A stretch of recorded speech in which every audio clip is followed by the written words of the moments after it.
Reduce selectivity discuss करना शुरू की थी कि इनोलेट में किस तरह से रिड्यूस सिलेक्टिविटी का इशू आता है। ये टाइम सेशन मेरा आउट हो रहा है, 10 मिनट्स में आउट हो जाएगा, लेकिन मैं फिर से यही वाला सेशन ज्वाइन करूंगी। सॉरी, लेट हुई हूँ, बिजी हो गई थी। इसमें हम लोगों ने जो डिस्कस करना शुरू किया था वो ये कि जब हमारे पास सिमेट्रिकल कार्बोनिल कंपाउंड्स होते हैं, तो सिमेट्रिकल कार्बोनिल में हमारे पास अगर दो तरफ अल्फा कार्बन्स हैं तो दोनों के प्रोटॉन्स अगर रिमूव हो तो एक ही इनोलेट बनता है, और फाइनली जो प्रोडक्ट है वो वही बनता है, वही एक फिक्स इनोलेट का प्रोडक्ट बनता है। लेकिन अगर वो अनसिमेट्रिकल हो तो फिर रिड्यूस सिलेक्टिविटी का इशू आता है। जब वो अनसिमेट्रिकल होते हैं तो हमारे पास दो चॉइसेस होती हैं, राइट पे और लेफ्ट पे दोनों प्रोटॉन्स जो हैं उनको हम देखते हैं कि उनमें से कौन सा प्रोटॉन जो है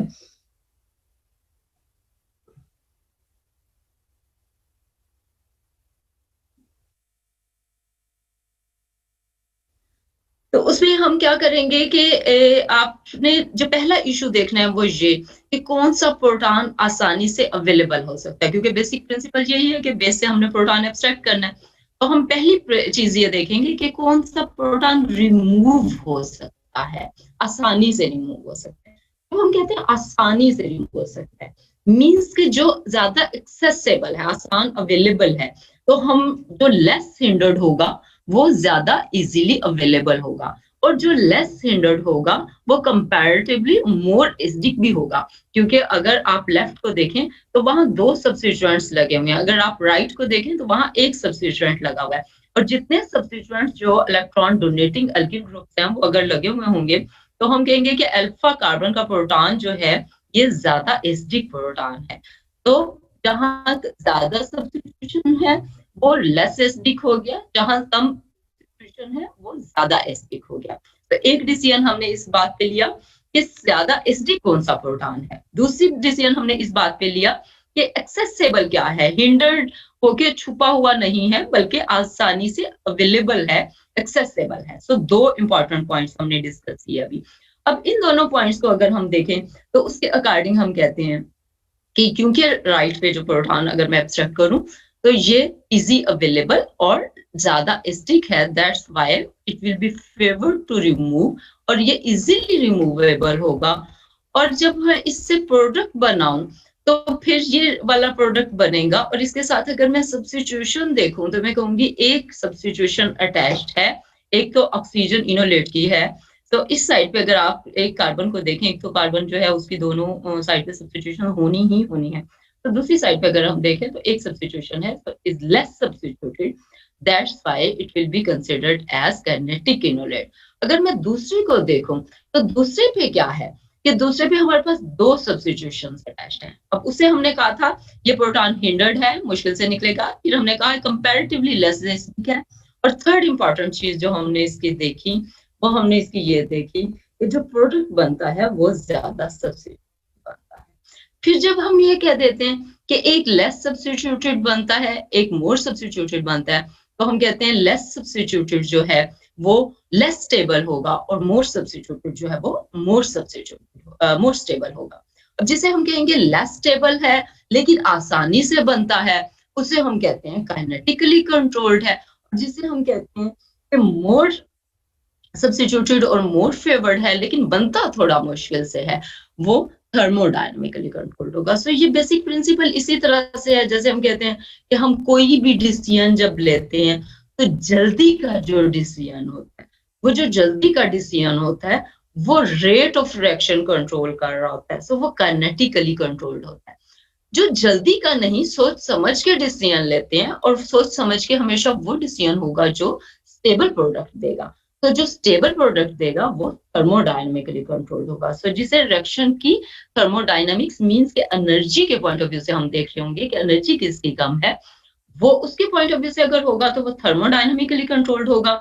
अगर हम इस पॉइंट ऑफ व्यू से देखें कि बनता जल्दी कौन सा है और आसानी से कौन सा बनता है लेकिन स्टेबल हालांकि कम है, तो उसके पॉइंट ऑफ व्यू से हम कहेंगे काइनेटिकली। तो ये दो बेसिक कंसेप्ट आपने बहुत ध्यान से समझने हैं कि काइनेटिकली कंट्रोल्ड कौन सा है और थर्मोडायनामिकली कंट्रोल्ड है। जिसको आप देखेंगे कि इजीली एक्सेसिबल प्रोटॉन है और लेस सब्स्टिट्यूटेड है, that one will be kinetically enolate. वो वाला जिधर के मोर सब्स्टिट्यूटेड और मोर हिंडर प्रोटॉन होगा, मुश्किल से निकलेगा, but the product will be more substituted, that's why it will B thermodynamic. अब फिर हमने ये देखा है कि जब हमारे इन दोनों से प्रोडक्ट्स डिफरेंट बनते हैं तो किन कंडीशंस में कौन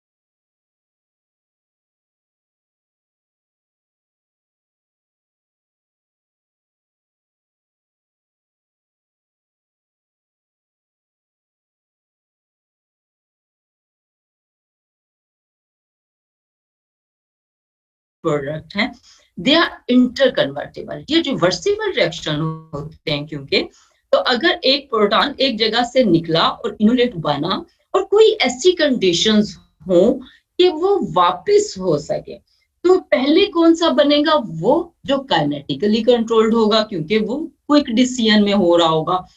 फिर जब वो काइनेटिकली कंट्रोल्ड बने, तो अगर तो मुझे काइनेटिकली कंट्रोल्ड प्रोडक्ट ही चाहिए, तो हम फौरन से उसको अल्किल हैलाइड के साथ रिएक्ट करके और हम कोशिश करेंगे कि वो वापस ना आए, वो रिवर्सिबल ना हो। वो काइनेटिकली कंट्रोल्ड बन गया है, ठीक है, हमें काइनेटिकली कंट्रोल्ड ही चाहिए, उसकी हम फौरन से अल्किलेशन कर देंगे। लेकिन अगर हमें काइनेटिकली कंट्रोल चाहिए नहीं था, तो फिर हम क्या चाहेंगे? हम चाहेंगे कि वो रिवर्स हो, वापस आए और फिर दोबारा से सोच ले और सोचने के बाद ज्यादा स्टेबल थर्मोडायनेमिकली कंट्रोल की तरफ।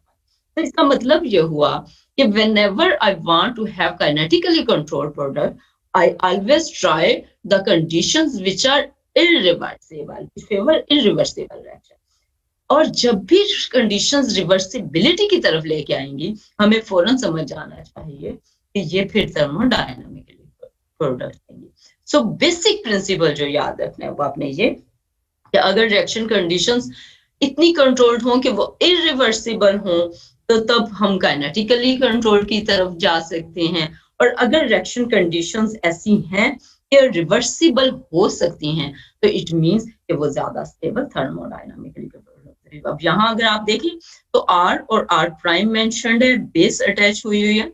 बेस जो है वो प्रोटॉन एब्स्ट्रैक्ट करेगी। रेट ऑफ रिएक्शन को शो किया हुआ है के ए और के बी से, कि ए बनने की तरफ और बी बनने की तरफ कांस्टेंट क्या है, रेट कांस्टेंट क्या है। ए जो इनोलेट है और बी इनोलेट है, उनको आपस में इंटरकन्वर्टेबल शो किया है।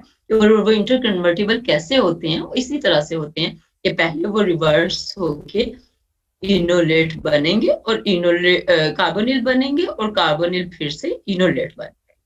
और ए मींस कि ए ओवर बी मींस के कंसंट्रेशन ए की और बी की, जिस जैसे हम रेट कांस्टेंट डिटरमिन करते हैं हमेशा फिजिकल केमिस्ट्री में, रेट कांस्टेंट इसी तरह डिटरमिन करते हैं कि ए की कंडीशन, एक प्रोडक्ट की और दूसरे प्रोडक्ट के आपस में कंसंट्रेशन क्या है। अब नीचे देखें जो लिखा हुआ है, तो वहां क्या लिखा हुआ है कि product composition determined by relative thermodynamic stability of the enolate in which favour sets of rule substituted enolate. ये हमें पता ही है कि थर्मोडायनामिक कंट्रोल फेवर्ड होगा और थर्मोडायनामिकली कंट्रोल जो है वो ज्यादा सब्स्टिट्यूट होता है। और वो सेट्स ऑफ रूल है जो ये कहता है कि सब्स्टिट्यूटेड अल्कीन्स जो है वो ज्यादा स्टेबल होती हैं। सो अब हमने क्या चीजें देखी? पहले हमने ये कहा कि easily accessible and more SD के पॉइंट ऑफ व्यू से, फिर हमने कहा स्टेबिलिटी के पॉइंट ऑफ व्यू से, फिर हमने कहा रेट ऑफ रिएक्शन के पॉइंट ऑफ व्यू से और रिवर्सिबिलिटी के पॉइंट ऑफ व्यू से। जब इरिवर्सिबल कंडीशन होगी तो थर्मोडायनामिक। सेशन खत्म हो रहा है तो मैं अगला सेशन फिर ज्वाइन करती हूँ, अगर ये खत्म हो ही रहा है तो। काइनेटिकली कंट्रोल्ड में फिर पहली इंपॉर्टेंट बात जो है गौर से फिर भी आपने समझना और सुनना है, deep rotation of the most accessible proton. पहली कंडीशन हमने यही कही कि वो प्रोटॉन जो आसानी से अवेलेबल होगा, और आसानी से कौन सा अवेलेबल होगा? तो लेस हिंडर्ड होगा। तो पहली बात काइनेटिकली कंट्रोल्ड में। Second important, removal of less hinder proton is faster than the removal of more hinder proton. Same बात है, बिल्कुल वही जल्दी बनेगा जो इजीली रिमूव। क्या कर रहे हैं कि काइनेटिकली कंट्रोल्ड अगर मुझे लेना है तो मुझे कैसी रिएक्शन कंडीशंस रिक्वायर्ड हैं। पहले हमने बेसिक प्रिंसिपल समझा कि काइनेटिकली कंट्रोल्ड वो होगा जिसमें हम ज्यादा एक्सेसिबल प्रोटॉन को रिमूव कर सकेंगे लेस हिंडर प्रोटॉन को, और बेसिक प्रिंसिपल यही है कि लेस हिंडर प्रोटॉन आसानी से रिमूव होगा। अच्छा, अब अगर मुझे काइनेटिकली कंट्रोल्ड प्रोडक्ट लेना है तो पहली बात जो है required condition, that one is deprotonation should be rapid, quantitative and irreversible। Rapid होगा मींस के जल्दी का डिसीजन ले, क्योंकि अगर जल्दी का नहीं लेगा तो वो फिर स्टेबिलिटी की तरफ चला जाएगा। सो जल्दी डिसीजन ले, deprotonation should be rapid। Quantitative means के सारे के सारे मॉलिक्यूल्स फौरी तौर पे इनोलेट बन जाएं। अगर उनमें से कुछ भी बच गए तो वो सियाने जो हैं वो बाकियों को भी सियाने कर देंगे। वो उन्हें बताएंगे कि उधर जाओगे तो स्टेबल नहीं होंगे, तो नहीं सोच के जाना है। तो इट शुड बी क्वांटिटेटिव, सब के सब जो हैं जल्दी बने और सब के सब जो हैं वो ट्रांसफॉर्म हो चुके हों, ऐसी कंडीशंस चाहिए। और फिर जब वो ये डिसीजन ले चुके हों गलत स्टेप वाला मींस के काइनेटिक कंट्रोल और जल्दी वाला और लेस स्टेबिलिटी वाला, तो फिर हम उन्हें ऐसी कंडीशन दें दैट शुड बी इरिवर्सिबल, कि वापस ना आ सके। वो डिसीजन ले चुके हैं तो वो आगे जाए। तो ये इंपॉर्टेंट बातें होनी चाहिए कंडीशंस लेते हुए में। Deprotonation should be rapid, quantitative and irreversible. Rapid और क्वांटिटेटिव जब हम बोलते हैं तो रैपिड कब होगा? जब स्ट्रॉन्ग बेस देंगे तो भाग के वो प्रोटॉन ले लेगी। इट शुड बी रैपिड, अच्छी स्ट्रॉन्ग बेस देंगे। It should be quantitative. Quantitative means सब बने। कैसे सब बनेंगे? बेस जो है वो इतनी अमाउंट में दे दें कि कोई मॉलिक्यूल बचे ना, बेस थोड़ी सी भी कम ना हो, बेस थोड़ी सी एक्सेस में हो, तो वो सारे के सारे बनेंगे। तो आप देखें कि जब मैं कहती हूँ रैपिड तो हम कहेंगे स्ट्रॉन्ग बेस दें, जैसे एलडीए या लिथियम हेक्सामेथिल डाइसाइलेन, तो इस तरह की स्ट्रॉन्ग बेस हम देंगे।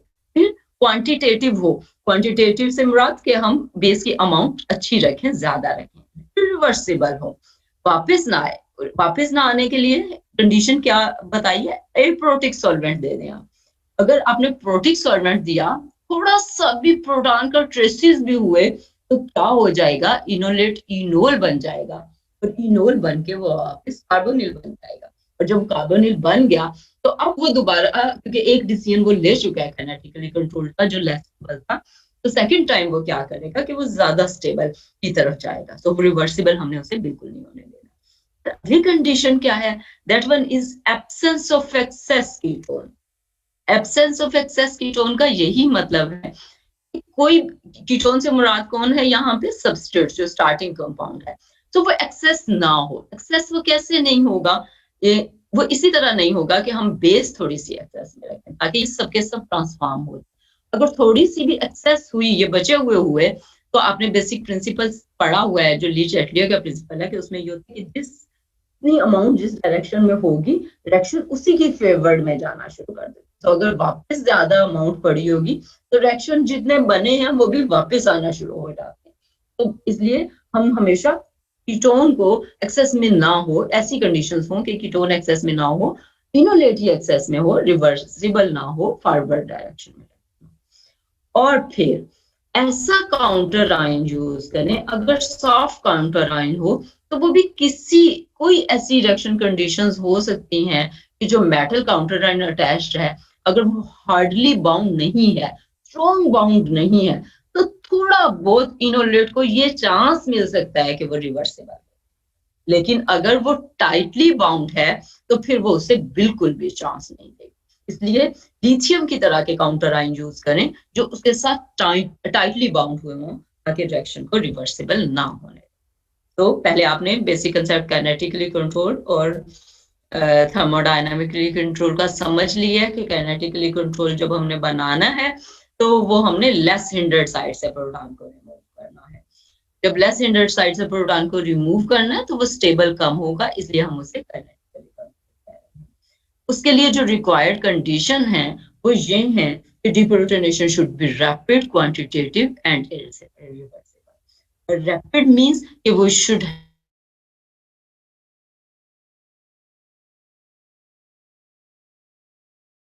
the amount of base should be in excess and the amount of ketone should be less than the amount of base. So अगर हम मोलर रेशियो की बात करें तो कीटोन की अमाउंट थोड़ी सी कम हो ले स्टार्टिंग मटेरियल की, बेस की अमाउंट उससे थोड़ी सी ज्यादा हो जाए.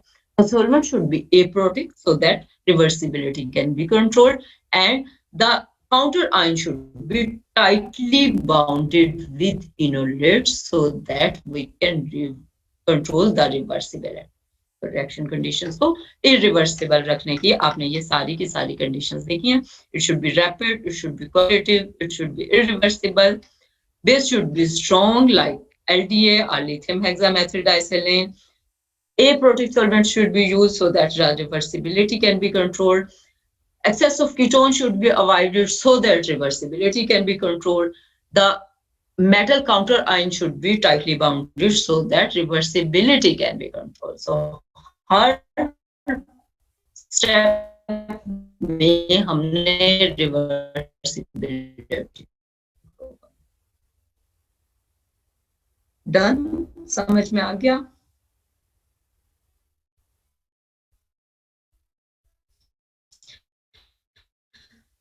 So yes ma'am. Okay, example फिर kinetic retonation वही है reprotonate कर रहे हैं and we know that removal of less hindered proton should be faster. अब उसके लिए जो solvents aprotic use है इसके example mentioned है like THF or diethyl ether. No acidic proton to encourage the reverse reaction. So वही बात जो पहले मैंने आपको समझाई है कि कोई ऐसा प्रोटॉन वहां ना हो जो रिवर्स करवा सके. अगला स्टेप है strong base like LDA should be used which generate a weak conjugate acid. अब ये बेसिक कंसेप्ट हमने सबसे पहले सब पढ़ा था इस रिएक्शन में कि बेस इतनी स्ट्रॉन्ग हो कि उससे बनने वाला कंजुगेट एसिड इतना वीक हो कि वो रिएक्शन की रिवर्सिबिलिटी को कंट्रोल कर सके. तो conjugate acid like LDA should be avoided. फिर अगली जो तीसरी है which is specifically less acidic than the enolate product. So ये वही बात है जो हम पहले कर चुके हैं. तीसरी बात जो है अगली वो ये कि लिथियम मेटल की तरह का काउंटर आयन यूज करें which is tightly bounded with oxygen. और जब tightly bounded with oxygen और phenolate है तो उसको हम वर्ड बोलते हैं ऑक्सोफिलिक केटाइन. कि ऑक्सो के साथ वो फिलिक है. जैसे आप न्यूक्लियोफिलिक बोलते हैं तो आप कहते हैं न्यूक्लियस लविंग. तो ऑक्सोफिलिक का मतलब ये ऑक्सीजन लविंग है तो उसके साथ टाइटली बाउंड. फिर शॉर्ट रिएक्शन टाइम दें, उसे सोचने का वापस आने का टाइम ना दें. जो बन गया है उसे आगे फौरन से कौन से स्टेप में यूज कर लें? अल्किलेशन रिएक्शन में यूज कर लें. फौरन अल्किल हैलाइड दे दें ताकि ये बनता गया है तो अगला स्टेप हो. और लो टेम्परेचर रखें. लो टेम्परेचर का मतलब ये होगा कि जब आप लो टेम्परेचर रखेंगे तो उसका आपको फायदा क्या होगा कि रिवर्सिबिलिटी के लिए रिएक्शन को जो थोड़ी बहुत एनर्जी चाहिए लो टेम्परेचर पे वो एनर्जी इसके पास नहीं होगी. तो इसलिए रिएक्शन की फ्लेक्सिबिलिटी को बाद वो फ्रीज हुआ पड़ा है तो उसमें इतनी हिम्मत ही नहीं, उससे गलत भी डिसीजन हो गया है तो वो वापस फिर भी नहीं आ गया. तो एंड पे कंक्लूजन ये है कि all these conditions suppress equilibration and ensure the reaction is essentially irreversible. So ये irreversible का वर्ड जो है ये की वर्ड है जो आपने याद रखना है काइनेटिकली कंट्रोल प्रोडक्ट के लिए. जब आपके माइंड में एक दफा ये बैठ जाएगा कि काइनेटिकली कंट्रोल प्रोडक्ट के लिए मुझे इरिवर्सिबल कंडीशन चाहिए तो फिर आप फौरन से बाकी सब बातें सोच लेंगे कि इरिवर्सिबल कब होगा? जब रिएक्शन टाइम कम होगा. इरिवर्सिबल कब होगा? जब टेम्परेचर कम होगा. इरिवर्सिबल कब होगा? जब मेटल टाइटली बाउंड हुई होगी. इरिवर्सिबल कब होगा? जब कंजुगेट एसिड वीक होगा मींस के स्ट्रॉन्ग बेस होगी. इरिवर्सिबल कब होगा? जब हमारा जो बेस की अमाउंट है वो इतनी ज्यादा हो कि कीटोन एक्सेस में ना हो और जो सॉल्वेंट है वो एप्रोटिक हो. सो ये सब आपकी काइनेटिकली कंट्रोल की बेसिक रिएक्शन कंडीशंस है. अब फिर देखते हैं कि थर्मोडायनामिकली कंट्रोल्ड को उससे उलट बात होगी। तो रिवर्सिबल कंडीशंस के अगर कोई मॉलिक्यूल गलती से गलत डिसीजन ले बैठा है तो हम उसको इतना रिएक्शन टाइम दें कि वो वापस आए और फिर ज्यादा स्टेबल प्रोडक्ट की तरफ आ जाए। तो थर्मोडायनामिक राइट पे आप देख रहे हैं काइनेटिकली कंट्रोल बना हुआ है, लेफ्ट पे आप देख रहे हैं थर्मोडायनामिकली कंट्रोल प्रोडक्ट बना हुआ है। रिलेटिव ज्यादा है, क्यों? क्योंकि ये ज्यादा सब्स्टिट्यूट है। तो यहाँ पे पहली बार जो बन जाएगा वो तो वापस नहीं आएगा, क्योंकि वो ज्यादा स्टेबल बनेगा। ज्यादा स्टेबल से मुराद उसकी एनर्जी कम होगी, कम एनर्जी होती है वो ज्यादा। लेकिन बाकी कंडीशंस पहली बात वही होगी कि बेस जो है वो स्ट्रॉन्ग ही होगी, क्योंकि हमें इनोलाइजेशन तो करनी है, लेकिन इतनी स्ट्रॉन्ग ना, थोड़ा सा उसका जो कंजुगेट एसिड है वो थोड़ी बहुत उसके अंदर इतनी कैपेबिलिटी हो कि वो थोड़ी बहुत रिवर्सिबिलिटी को फेवर कर सके। उसमें हम थोड़ा बहुत प्रोटॉन यूज कर सकते हैं। उसमें ये नहीं कि आप वाटर में रिएक्शन लगा देंगे या मेथनॉल में रिएक्शन लगा देंगे, वो तो पहले ही मना किया था। लेकिन ट्रेसेस आप यूज कर सकते हैं। अगर आप ट्रेसेस वाटर का आपने यूज किया या प्रोटॉन सोर्स यूज किया, तो आपने क्या किया, थोड़े से मॉलिक्यूल्स तो बाकियों को खुद ब खुद रास्ता मिले। तो सिर्फ आप रिएक्शन को इनिशिएट करवाने के लिए रिवर्सिबिलिटी वाली कंडीशंस फेवर करते हैं। आप कंपैरेटिवली टेम्परेचर हाई रखते हैं। जब यहाँ पे हम कहते हैं हाई टेम्परेचर, तो उसका मतलब ये नहीं है कि हीट करना है, उसका मतलब ये है कि रूम टेम्परेचर, यानी normal reaction condition, normal reaction stability की तरफ आ सकता है, उसके पास एनर्जी होती है। और फिर ये कि लॉन्ग रिएक्शन टाइम मींस कि हम उसको लंबा टाइम दें। एक दफा इनोलेट बन गया है तो हम फौरन अल्किल हैलाइड उसमें ना डालें रिएक्शन करने के लिए, बल्कि हम फ्लास्क को ओवरनाइट स्टर होने दें, रात भर में उसे पड़ा रहने दें। रात भर में मॉलिक्यूल्स आपस में डिजाइन कर चुके होते हैं कि इनोलेट जो है, जो बना, जो काइनेटिकली कंट्रोल्ड थे, वो क्योंकि लेस स्टेबल होंगे तो वो रिवर्सिबिलिटी की तरफ रिएक्शन आना शुरू कर दें। लॉन्ग रिएक्शन टाइम दें, और इट मींस कि all those conditions which encourage the reversibility of the reaction will favor the thermodynamic. तो वो सब कंडीशंस जो रिवर्सिबिलिटी को फेवर करेंगी वो थर्मोडायनामिक कंट्रोल को फेवर करेंगी। अब यहाँ पे आप एग्जांपल देखिए। अच्छा, एक जो इन दोनों स्लाइड्स पे मिसिंग पॉइंट है वो आप लोगों ने प्लीज लिख लेना है, अपने पास लिख लें। वो ये कि जब हम काइनेटिकली कंट्रोल करते हैं तो हम कहते हैं हम लीस्ट हिंडर प्रोटॉन को रिमूव कर रहे हैं, बड़े प्रोटॉन, बाहर वाले प्रोटॉन को, इजीली एक्सेसिबल प्रोटॉन को। जब मैं लीस्ट हिंडर्ड को करना चाहूं और मैं चाहूं कि मोस्ट हिंडर्ड ना हो, तो उसमें साइज ऑफ बेस भी मैटर करता है। मेरी बेस का साइज बड़ा होगा तो वो वैसे घुस के जाके निकालने की बजाय, जैसे आप पहली स्लाइड देखें यहाँ पे, तो यहाँ देखें कि ये प्रोटॉन इजीली अवेलेबल है और ये प्रोटॉन जो है अंदर को घुसा हुआ है क्योंकि इसके आसपास अल्किल ग्रुप्स लगे हुए हैं। तो अगर साइज बेस का जो है वो बड़ा होगा तो वो भी किसको फेवर करेगा? मैम काइनेटिक प्रोडक्ट को, क्योंकि मैम वो काइनेटिकली। तो साइज ऑफ बेस बहुत इंपॉर्टेंट फैक्टर होता है, जो इन स्लाइड्स पे मिसिंग है, आप लोग अपने पास लिख लीजिए कि काइनेटिकली कंट्रोल के जब आपने सारे पॉइंट्स लिखे हैं तो वहां एक इंपॉर्टेंट पॉइंट लिखें कि size of base should be larger so that it can abstract the more accessible proton। और इसी तरह से जब मैं थर्मोडायनामिक की बात करती हूँ तो अब क्या होगा कि साइज ऑफ बेस, मुझे जो अंदर से घुस के जाके प्रोटॉन जिसको निकालना है, वहां मुझे साइज ऑफ बेस कैसा चाहिए होगा? मैम स्मॉल साइज बेस चाहिए होगी सब, क्योंकि वहां पे बहुत ज्यादा हिंड्रेंस है, तो स्मॉल। तो थर्मोडायनामिक कंट्रोल में स्मॉलर साइज लिख लीजिए। यहाँ पे इस एग्जांपल में ये मेंशन्ड है। अब आप देखें इनोलेट जो बन रहा है, एक साइड पे मैथिल है, एक साइड पे एथिल है, अब एक साइड पे एलडीए और लो टेम्परेचर मेंशन्ड है, तो वहां आपने काइनेटिकली कंट्रोल बनाया। दूसरी साइड पे सोडियम हाइड्राइड है और रूम टेम्परेचर है, तो वहां डायनामिकली कंट्रोल। अब हुआ क्या है कि बेसिस दोनों स्ट्रॉन्ग थी, लेकिन एलडीए जो है वो कंपैरेटिवली लार्जर साइज है और लो टेम्परेचर पे जो इनोलेट बन गए वो इनोलेट बन के रहेंगे। जबकि अगर आपने टेम्परेचर रूम टेम्परेचर दिया तो रिवर्सिबिलिटी पॉसिबल होगी। And the second important thing is the size of base is small so that it can abstract the most hindered proton and it can remove the most hindered proton and in the result we can get the thermodynamically controlled product। अब अगर हम दूसरी example देखें यहाँ पे भी तो वही एलडीए और सोडियम हाइड्राइड का कंपैरिजन है और जो कार्बोनिल कंपाउंड्स है वो साइक्लोहेक्सानोन है और साइक्लोहेक्सानोन में देखें तो इनोलेट आप दोनों साइड पे बनते हुए देख लें कौन कौन से हैं। आप समझ ही रहे हैं कि राइट साइड पे जो है ये काइनेटिक थर्मोडायनामिक है और लेफ्ट पे जो है ये काइनेटिक है और यहाँ सिलेक्टिविटी मेंशन्ड है और जिस इनोलेट के नीचे मेंशन्ड है वहां आप देख रहे हैं कि एलडीए अगर है तो फिर काइनेटिकली कंट्रोल्ड 99% बना है और थर्मोडायनामिकली कंट्रोल्ड 1% बना है।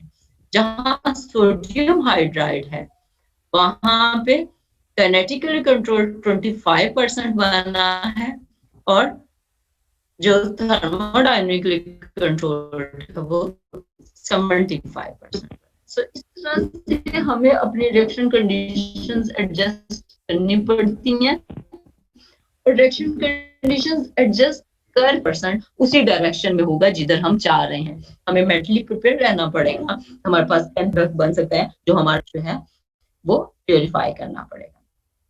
इस स्लाइड में ओवरऑल रिएक्शन कंडीशंस रिवाइज हुई हैं कि कौन कौन सी रिएक्शन कंडीशंस फेवर्ड होंगी किन के लिए। कंपैरिजन में अगर आप देखें तो काइनेटिक वर्सेस थर्मोडायनामिक आप देखें factors favouring the formation of kinetically enolate and the factors favouring the formation of thermodynamic enolate.